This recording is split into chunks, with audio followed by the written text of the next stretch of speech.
வணக்கம். எழுந்திருப்பது இலங்கையின் முதற்தர செய்தி வழங்குனர் நியூஸ் ஃபர்ஸ்டின் மதிய நேர பிரதான செய்தி அறிக்கையுடன் கொழும்பில் அமைந்துள்ள நியூஸ் ஃபர்ஸ்டின் பிரதான கலையகத்திலிருந்து உங்களை சந்திக்கும் நான் ஜோனி சிறுஜன். விரிவான செய்திகளுக்கு செல்லும் முன்னர் முதலில் தலைப்புச் செய்திகள். ஆர்ப்பாட்டத்தின் போது காயமடைந்த முன்னாள் அமைச்சர் ரோஹித அபேகுணவர்தன மற்றும் சிறியானி விஜய் விக்ரம ஆகியோர் கொழும்பு தனியார் வைத்தியசாலையில் அனுமதி. 120 மில்லியன் ரூபாய் பெறுமதியான போதைப் பொருளுடன் சந்தேக நபர்கள் 6 பேர் கைது. தகவல் அறியும் சட்டமூலம் தொடர்பான விவாதம் இன்று 2வது நாளாகவும் பாராளுமன்றத்தில். தொடர்வது விரிவான செய்திகள். முதலில் உள்நாட்டுச் செய்தி. ஆர்ப்பாட்டத்தின் போது காயமடைந்த முன்னாள் அமைச்சரும் பாராளுமன்ற உறுப்பினருமான ரோஹித அபேகுணவர்தன மற்றும் சிறியானி விஜய் விக்ரம ஆகியோர் கொழும்பு தனியார் வைத்தியசாலையில் அனுமதிக்கப்பட்டுள்ளனர். மத்திய வங்கியின் ஆளுநர் மற்றும் வெட்வரி அதிகாரப்பட்டமைக்கு எதிர்ப்பு தெரிவித்து இடம்பெற்ற ஆர்ப்பாட்டத்தின் போதே இவர்கள் காயமடைந்துள்ளனர். கோட்டை பகுதியில் போலீஸ் தடைகளை தள்ளிக்கொண்டு பாராளுமன்ற உறுப்பினர்கள் உள்ளிட்ட சிலர் முன்னேறி செல்ல முற்படுகையில் போலீஸ் தடுப்பு வேலி மீது விழுந்ததில் காயம் ஏற்பட்டுள்ளதாக ரோஹித அபேகுணவர்தனவின் பாதுகாப்பு பிரிவினர் தெரிவித்துள்ளனர். 120 மில்லியன் ரூபாய் பெறுமதியான 1 கிலோகிராம் 50 கிராம் பெறுமதியான போதைப் பொருளுடன் சந்தேக நபர்கள் 6 பேர் இன்று காலை கைது செய்யப்பட்டுள்ளனர். வெள்ளம்பிட்டிய மற்றும் கிராண்ட் பாஸ் பகுதிகளில் முன்னெடுக்கப்பட்ட சுற்றிவளைப்புகளின் போதே இந்த சந்தேக நபர்கள் கைது செய்யப்பட்டுள்ளனர். வெள்ளம்பிட்டிய பகுதியிலிருந்து 600 கிராம் ஹெரோயின் போதைப் பொருளுடன் 4 பேர் கைது செய்யப்பட்டுள்ளனர். இவர்களில் 2 பெண்களும் உள்ளடங்குகின்றனர். கிராண்ட் பாஸ் பகுதியில் வைத்து 2 சந்தேக நபர்கள் கைது செய்யப்பட்டுள்ளனர். இவர்கள் 450 கிராம் ஹெரோயின் போதைப் பொருளுடன் கைது செய்யப்பட்டதாக போலீஸ் போதைப் பொருள் ஒழிப்பு பிரிவினர் தெரிவிக்கின்றனர். வவுனியா பூந்தோட்டம் வயல்வெளிக்கு அண்மையில் உள்ள கால்வாயிலிருந்து சடலம் ஒன்று கண்டெடுக்கப்பட்டுள்ளது. இன்று காலை உறவினர்கள் மற்றும் பிரதேசவாசிகளால் இந்த சடலம் கண்டெடுக்கப்பட்டுள்ளதாக போலீசார் தெரிவித்தனர். வவுனியா திருநாவற்குளத்தினைச் சேர்ந்த 4 பிள்ளைகளின் தந்தையான 49 வயதானவரே சடலமாக மீட்கப்பட்டுள்ளார். கடந்த 22ஆம் தேதி தொழிலுக்கு சென்ற குறித்த நபர் வெகு நேரமாகியும் வீடு திரும்பாத நிலையில் உறவினர்கள் அவரை தேட ஆரம்பித்துள்ளனர். தொடர்ந்தும் அவர் கிடைக்காத நிலையில் நேற்றைய தினம் உறவினர்களால் போலீஸ் நிலையத்தில் முறைப்பாடும் செய்யப்பட்டுள்ளது. இந்த நிலையிலேயே வவுனியா பூந்தோட்டம் கால்வாய்க்கு அருகிலிருந்து சடலம் மீட்கப்பட்டுள்ளது. நீதவான் விசாரணைகளின் பின்னர் சடலம் பிரேத பரிசோதனைகளுக்காக வவுனியா வைத்தியசாலைக்கு கொண்டு செல்லப்பட உள்ளது. சம்பவம் தொடர்பான விசாரணைகளை வவுனியா போலீசார் முன்னெடுத்து வருகின்றனர். சிறையில் உள்ள கைதிகளுக்கு உணவு வழங்குதல் மற்றும் ஏனைய தேவைகள் தொடர்பில் விசேட அவதானம் செலுத்தியுள்ளதாக சிறைச்சாலைகள் திணைக்களம் தெரிவித்துள்ளது. தற்போது சிறை கைதிகளுக்கு காணப்படும் உணவு பற்றாக்குறை மற்றும் வசதிகள் தொடர்பில் அவதானம் செலுத்தப்பட உள்ளதாக சிறைச்சாலைகள் ஆணையாளர் நாயகம் ஜெனரல் நிஷாந்த் தன்சிங்க தெரிவித்துள்ளார். உணவுப் பெட்டிகளின் மூலம் உணவுகளை கையளிப்பதற்கு எதிர்பார்த்துள்ளதாக சிறைச்சாலைகள் ஆணையாளர் நாயகம் குறிப்பிட்டார். உணவினை பகிர்ந்தளிக்கும் போது சில வேளைகளில் குறைபாடுகள் காணப்படுவதாகவும் அவற்றினை நிவர்த்தி செய்ய நடவடிக்கைகள் முன்னெடுக்கப்படுவதாகவும் சிறைச்சாலைகள் ஆணையாளர் நாயகம் ஜெனரல் நிஷாந்த் தனசிங்க குறிப்பிட்டார். தகவல் அறியும் சட்டம் மூலம் தொடர்பான விவாதம் இன்று 2வது நாளாகவும் பாராளுமன்றத்தில் இடம்பெற்று வருகின்றது. விவாதத்தின் நிறைவில் வாக்கெடுப்பு ஒன்று நடைபெறவுள்ளமை சுட்டிக்காட்டத்தக்கது. இதன்போது உள்ளூராட்சி மன்றங்களின் பதவிக்காலம் நிறைவடைந்தமை தொடர்பில் பாராளுமன்ற உறுப்பினர் புத்திக பத்ரன் எழுப்பிய கேள்வி ஒன்றிற்கு அமைச்சர் ஃபைசம் முஸ்தபா பதிலளித்தார். கோப்குழுவில் அரசாங்கத்தின் உறுப்பினர் ஒருவர் அல்லது அதிகாரி ஒருவருக்கு சார்பாக செயற்பட போவதில்லை என கோப்குழுவின் தலைவர் சுனில் ஹேந்துனத்தி குறிப்பிட்டுள்ளார். மத்திய வங்கி ஆளுநரின் கோப்குழுவின் விசாரணைகள் தொடர்பில் விமல் வீரவங்ச எழுப்பிய கேள்விக்கும் பதிலளிக்கும் போதே அவர் இதனை தெரிவித்துள்ளார். அமைச்சர் விஜித் விஜிதமணி சுவைசா ஸ்ரீலங்கா சுதந்திர கட்சியின் தலைமையகத்தில் ஊடகவியலாளர் சந்திப்பு ஒன்றினை ஏற்பாடு செய்திருந்தார். ஸ்ரீலங்கா நிதாஸ் பக்ஷே හැටියට ගරු මෛත්‍රීපාල සිරිසේන වර්තමාන ජනාධිපතිතුමා අපේ පක්ෂ සභාපතිතුමාගේ ප්‍රධානත්වයෙන් உள்ளூராட்சி மன்ற தேர்தல்கள் தொடர்பில் ஸ்ரீலங்கா சுதந்திர கட்சியின் தலைவரும் ஜனாதிபதியுமான மைத்ரிபால சிறிசேனவுடன் கலந்துரையாடி தெளிவான தீர்மானத்தை அடைய எதிர்பார்க்கின்றோம். ஸ்ரீலங்கா சுதந்திர கட்சிக்கு உள்ளூராட்சி மன்றங்களின் ஒத்துழைப்பு தேவையாக உள்ளது. அவ்வாறு உள்ளூராட்சி மன்றங்களின் சக்தியினை பெற்றுக் கொண்டால் ஒன்றிணைந்த எதிர்க்கட்சியில் உள்ள சகோதரர்களையும் ஒன்றிணைத்து கிராம மட்டத்திலிருந்து முன்னோக்கி செல்ல முடியும். கிராம மட்டத்தில் சக்தியை பெற்றுக் கொண்டால் நாடு தொடர்பிலான கலந்துரையாடல்களை மேற்கொள்ள முடியும். அது தனியான விடயம். தற்போது நம்முடன் 13 தலைமைத்துவ கட்சிகள் ஒன்றிணைந்துள்ளன. நாங்கள் ஒன்றிணைந்த கூட்டமைப்பை உருவாக்கியுள்ளோம். அதை பயன்படுத்துவதற்கு ஜனாதிபதி மைத்ரிபால சிறிசேன இந்த நேரத்திலும் தயாராகவே இருக்கின்றார்.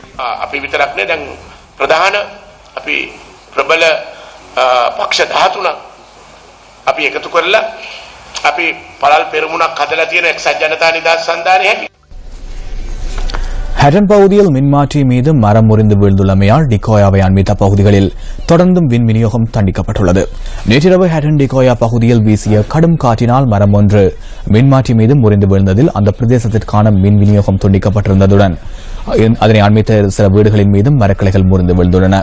தற்போது ஹட்டனின் பல பகுதிகளுக்கு மின் விநியோகம் வழங்கப்பட்டுள்ள போதிலும் டிகோயா மற்றும் அதனை அண்மித்த பகுதிகளில் தொடர்ந்தும் மின் விநியோக தடை காணப்படுவதாக அங்கிருக்கும் நமது பிராந்திய செய்தியாளர் குறிப்பிடுகின்றார்.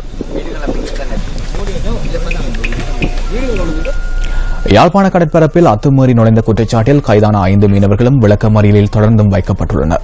நேற்றிரவு யாழ் கடற்பரப்பில் கைதான இந்திய மீனவர்கள் பருத்தித்துறை நீதவான் பே. சிவகுமார் முன்னிலையில் ஆஜர்படுத்தப்பட்டனர். இந்த நிலையில் இந்திய மீனவர்களை எதிர்வரும் 7ஆம் தேதி வரை விளக்கமறியலில் வைக்குமாறு நீதவான் உத்தரவு பிறப்பித்துள்ளார்.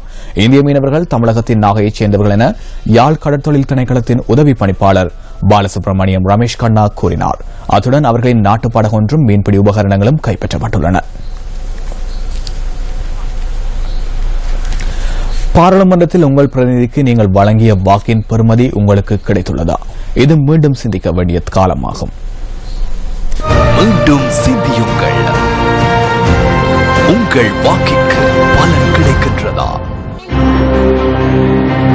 மீண்டும் சிந்தியுங்கள் நிகழ்ச்சி திட்டம் இன்று வவுனியா, மொனராகலை மற்றும் மாத்தளை மாவட்டங்களில் முன்னெடுக்கப்பட்டன. வவுனியா நகருக்கு சென்ற எமது குழுவினர் சிவன் கோவிலில் இடம்பெற்ற நிகழ்வுகளின் பின்னர் வவுனியா நகரின் பல்வேறு பகுதிகளுக்கு சென்றனர். வவுனியாவின் பல பகுதிகளுக்கு சென்ற நியூஸ் ஃபர்ஸ்ட் சிந்தியுங்கள் திட்ட குழுவினர் அங்குள்ள மக்களின் பிரச்சினைகள் தொடர்பில் கேட்டறிந்து கொண்டனர். பட்டிக்குடியிருப்பு, கந்தசாமி நகர், நித்தி நகர் ஆகிய பகுதிகளுக்கும் நியூஸ் ஃபர்ஸ்ட் குழாத்தின் ஒரு பகுதியினர் விஜயம் மேற்கொண்டனர். இன்று மாலையும் வவுனியா மாவட்டத்தின் பல மாவட்டங்களுக்கும் நியூஸ் ஃபர்ஸ்டின் சிந்தியுங்கள் திட்ட குழாத்தினர் விஜயம் செய்து தெளிவூட்டல்களை மேற்கொள்ள உள்ளனர்.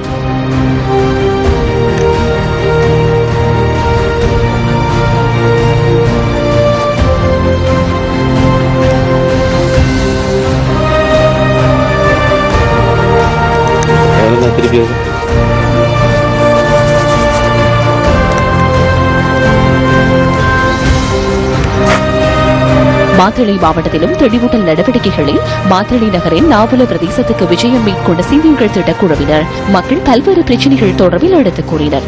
இந்த மக்கள் திட்டத்துக்கு மக்கள் மத்தியில் அமோக ஆதரவு கிடைத்துள்ளது. மொனராகலை மாவட்டத்தின் கந்தாயம, அம்பிகமோ பகுதிகளுக்கும் நியூஸ் ஃபர்ஸ்டின் சிந்தியுங்கள் திட்ட குழுவினர் விஜயம் செய்தனர். ரத்மல்கம, திகல் ஆறு, அலுத்வெவ மற்றும் ஹம்பி பபுவ மீனவர் கிராமங்களுக்கு சென்ற குழுவினர் அங்குள்ள மக்களுக்கு பிரதிநிதிகளினால் வழங்கப்பட்ட வாக்குறுதிகள் நிறைவேற்றப்பட்டனவா என்பது தொடர்பில் ஆராய்ந்தனர்.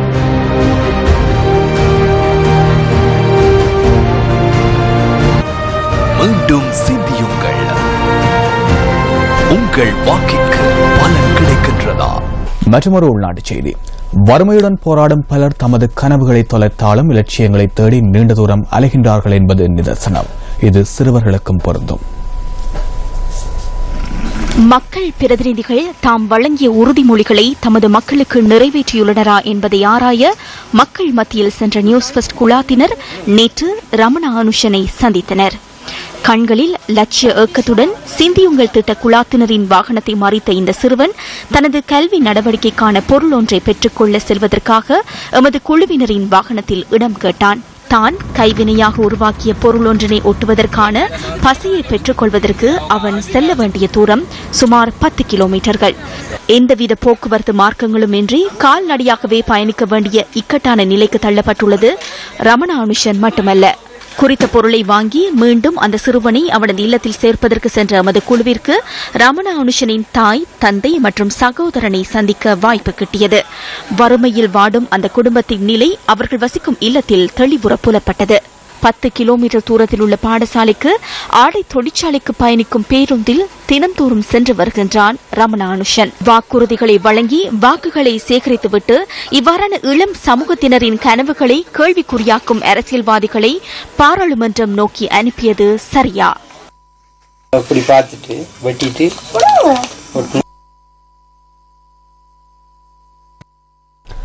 அந்த தகவலுடன் நியூஸ் ஃபர்ஸ்டின் இன்றைய தினத்திற்கான மதிய நேர பிரதான செய்தி அறிக்கை நிறைவுக்கு வருகிறது. நியூஸ் ஃபர்ஸ்டின் மத்தியாலை செய்தி அறிக்கையில் 2:25 எதிர்பாருங்கள். வணக்கம்.